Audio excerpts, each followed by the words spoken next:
Здравейте, приятели!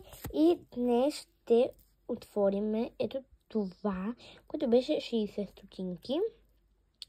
Това е нещо, от тук пръска вода. А тук мисля и, че това мастил ли, не знам, прахче ли, не знам. Пише, че балони, не знам. Ще го пробваме. Ето тук се пуска. Пръска ли? Yes!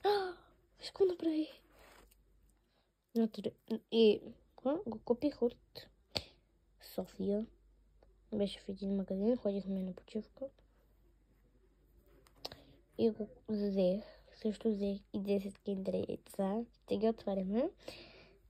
И тя е в някои други влогове, но сега дойде време за това. Сега, хайде да го пробваме. Ужасно е. Има вкусна умряла риба. Ужас. Оценка му давам 4 от 10. Не знам. Не е кой знае какво, но ето така се казва. Купих го от мола в там, където е Sunday Heavy. Paradise, да. Да, това беше от мен. Чао те!